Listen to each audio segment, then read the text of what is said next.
Hi guys, I'm back. We're talking about the Psalms still, and I just wanted a super quick review. We've talked about how the promises of the Psalms that God gives us are ongoing. We talked about how those Psalms are also a way for God to show us that He knows us fully and He loves us. And now we're back at the beginning, and we're talking about Psalm 1. And specifically, I wanted to talk about Psalm 1, verse 3, and that says, "And he will be like a tree firmly planted, fed by streams of water, which yields fruit in its season, its leaf does not wither, and in whatever he does, he prospers."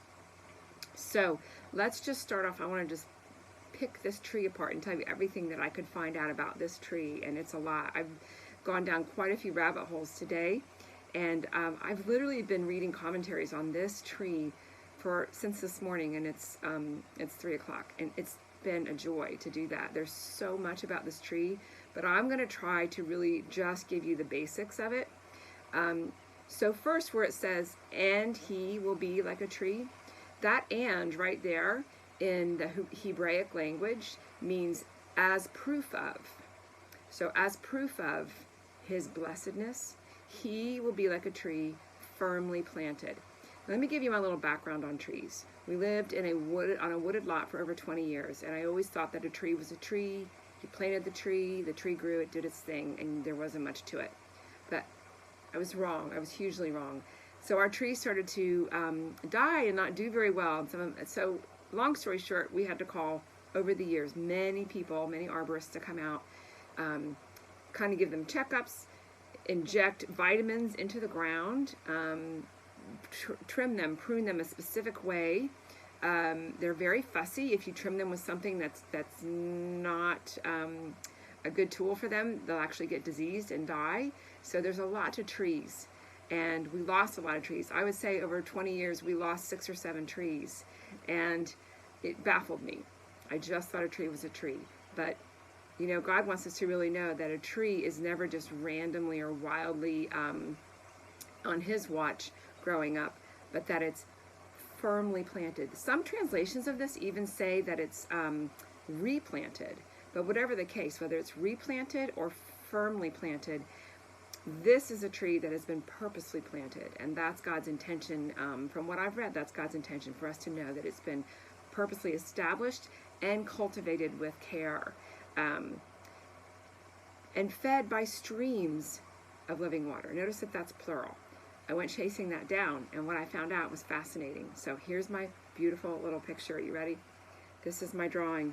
Okay, the streams, actually in the Hebraic language, they talk about water coming out of, gushing forth from a mountain, a cleft in a mountain, and that's where they would get their water to garden, to irrigate. Of course, we know that Moses in Exodus hit a rock and several times, and water came gushing forth. But it really is God's provision, and Jesus is said to be that living water, but Jesus is also said to be that rock from which things are gushing forth. And the streams, notice that this tree is surrounded on all sides, and that there is a main funnel of water going directly to the tree, and that it's surrounded on all sides. And that's what was understood by this term that's used by streams here. And that's the ancient way that they would have been irrigating that tree to be prosperous, to be fruitful. So that's the streams. Again, it's all directions, surrounded and abundantly provided for and cultivated with that water. Next, it talks about this tree yields fruit in its season. To yield is to produce in a peaceful and restful posture. So in other words, the tree is not trying to produce fruit. It happens because the tree, did you know a tree could be stressed? I had stressed trees when my arborist told me. A tree can be stressed, and if it's stressed, it may die, and it will certainly not produce fruit. So this is a restful tree in a peaceful posture.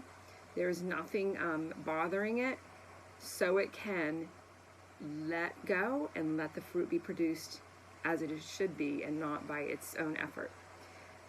4, fruit in its season.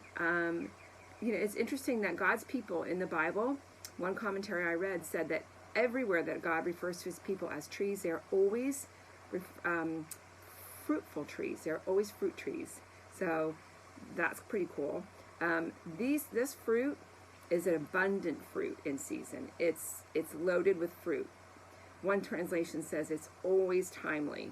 And I like that because sometimes we want to rush God's timing and God's fruitful season in our lives, but sometimes a fruit drops off of a tree because it's overripe and it doesn't get used, and that's wasteful, and God doesn't ever waste anything. So when we're waiting for that fruit to come, we can remember that God's fruit is timely. The fruit that we will produce is timely. The leaf never withers. This is specifically talking about the tree never losing its beauty. So it's always verdant, always lush. We used to call trees without leaves naked. This tree is never naked. Finally, that he prospers in whatever he does. And I just want to differentiate. I always felt like this verse meant that whatever I did prospered because of what I did. And really, what it means is that whatever he does with a small h, whatever he does, prospers because of the capital H in our lives. He, God, Abba, Father, because God causes what we're doing to be prosperous. It's not our own effort. And so that's another pointing back to being restful, in a restful, peaceful posture. But all in all, this tree, this imagery in Psalm 1 is overarching in most of the Psalms. And it's an image of a strikingly prosperous and happy man. And God specifically wanted us to know about this tree and all the qualities of this tree. Guys, I'm giving you such a Reader's Digest version of this. So I hope that maybe you'll go and check it out. And that's a great verse to memorize, and also for your kids to memorize, all about this tree. So here's the tree, abundantly surrounded, beautiful, fruitful, and timely. See you guys.